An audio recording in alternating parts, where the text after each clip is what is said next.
afternoon, good erev Shabbos. This is Gavriel Jacknin, and welcome to BJC Halacha A number 1359, our halacha that keeps the Yetzer Hara away. We're down to the last halacha in the preparation for Shabbos. It's a difficult one. We might break this one up into two different days. Once again, dedicated for IDF soldiers. They should be safe, sound, successful in defeating our enemies, and should have refuah shlema, speedy healing, as well as the hostages. And, okay. So as an introduction, we're going to be talking about Hatmana, which is a prohibition of Shabbos, completely enwrapping a pot in things that keep that pot warm. And we'll see there's a difference between what's called mosiv hevel, if it adds heat, or if it just retains heat.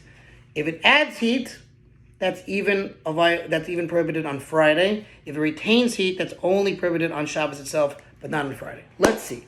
And that's relevant for our cholent, but here it was relevant for their pot of coffee.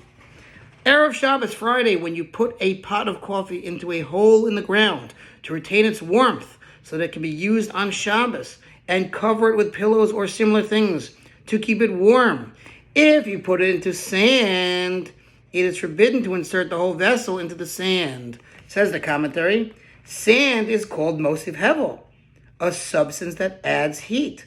Such substances are prohibited for purposes of Hatmana, adding heat, even on Erev Shabbos, even on Friday, lest you place it in a hot ash and coal and stir it. We're afraid that's what you're going to do. You're going to end up realizing it's not warm enough, and you might put it into hot ash and stir it, and that's really the fence that the rabbis made of why you can't do mosiv hevel on Friday.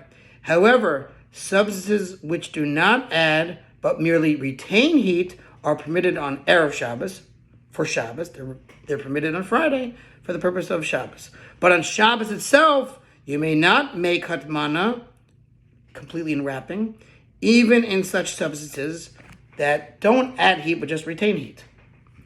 The author maintains that only total covering is considered Hatmana when not on coals. But if the pot is not completely covered, even if it adds heat, it may be used on Shabbos to keep food warm once it is thoroughly cooked. Okay, let's do a little more. Even if you don't insert the whole vessel, but only part of it, and you cover the remainder with clothing or similar things so that the whole vessel is covered on all sides, this too is forbidden. Says the commentary, it is not considered Hatmana unless all the sides are covered. Even according to the Shulchan Aruch, the authority, Rabbi Yosef Karo, which rules that setting a pot on coals is considered Hatmana, it applies only when the bottom of the pot actually touches the coals. But if it does not, the whole pot must be covered to be considered Hatmana. Okay, like I said, it's difficult. We will continue this Motzi Shabbos, God willing.